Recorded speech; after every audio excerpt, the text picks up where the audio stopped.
നമസ്കാരം. ഞാൻ അനിരുദ്ധ് ആർ നായർ അഞ്ചയിൽ നിന്ന് വരുന്നു. ഞാനിന്നിവിടെ അന്ന എന്നു പേരുള്ള ഒരു കൊച്ചുമിടുക്കിയുടെ കഥയാണ് പറയാൻ പോകുന്നത്. അങ്ങ് ദൂരെ ഒരു ഗ്രാമത്തിൽ അന്ന എന്നു പേരുള്ള ഒരു മിടുക്കി ഉണ്ടായിരുന്നു. 5ാം ക്ലാസ് ആയപ്പോൾ അന്നയ്ക്ക് നഗരത്തിലെ ഒരു പ്രമുഖ വിദ്യാലയത്തിൽ പ്രവേശനം ലഭിച്ചു. ഇത് കേട്ടപ്പോൾ അവൾക്ക് വളരെ സന്തോഷമായി. അവൾ സ്വപ്നം കണ്ട ആ നിമിഷം വന്നെത്തി. അച്ഛനോടും അമ്മയോടുമൊത്തു അവൾ ഒരു കൊച്ചു പൂമ്പാറ്റയെ പോലെ പാറി പറന്ന് വിദ്യാലയത്തിലെത്തി. അവളുടെ കൊച്ചുടുപ്പ് കണ്ടാൽ തന്നെ അറിയാം അവൾ ഒരു പാവപ്പെട്ട കുടുംബത്തിൽ നിന്ന് വന്നതാണെന്ന്.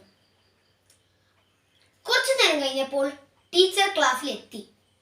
അന്നയെ ടീച്ചർ എല്ലാവർക്കും പരിചയപ്പെടുത്തി കൊടുത്തു. ടീച്ചർ കുട്ടികളുടെ അറിവ് മനസ്സിലാക്കാൻ വേണ്ടി ഒരു കൊച്ചു പരീക്ഷ നടത്തി. ചോദ്യം ഇതായിരുന്നു: ലോകത്തെ 7 അത്ഭുതങ്ങൾ എന്തൊക്കെയാണ്? എല്ലാവരും വേഗം എഴുതാൻ തുടങ്ങി. പക്ഷേ അന്ന അല്പം നേരം ആലോചിച്ചിട്ട് എഴുതാൻ തുടങ്ങി. ടീച്ചർ ഓരോരുത്തരുടെയും ഉത്തരക്കടലാസ് മേടിക്കാൻ തുടങ്ങി.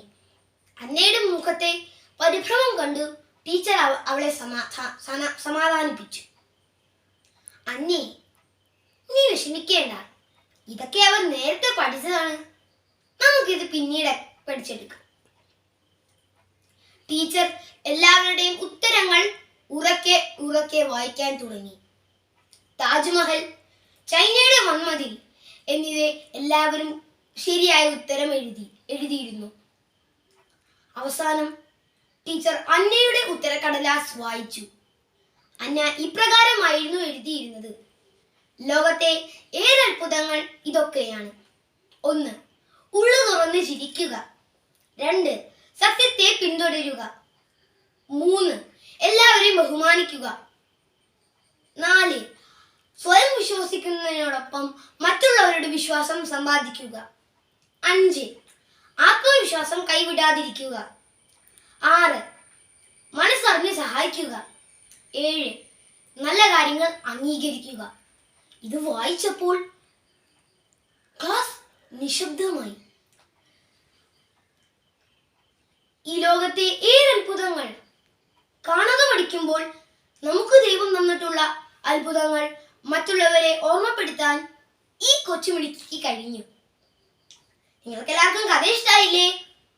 അപ്പൊ കൂട്ടുകാരെ, അറിവ് എന്നത് പുസ്തകത്തിൽ നിന്ന് മാത്രം ലഭിക്കുന്ന ഒന്നല്ല. നമ്മുടെ ചുറ്റുമുള്ള നല്ല കാര്യങ്ങൾ അംഗീകരിച്ച് അത് നമ്മുടെ ജീവിതത്തിന്റെ ഭാഗമാക്കുമ്പോഴാണ് അറിവ് അതിന്റെ പൂർണ്ണതയിൽ എത്തുന്നത്. എല്ലാവർക്കും നല്ലൊരു വായന ദിനം ആശംസിച്ചുകൊണ്ട് നിർത്തുന്നു. നന്ദി.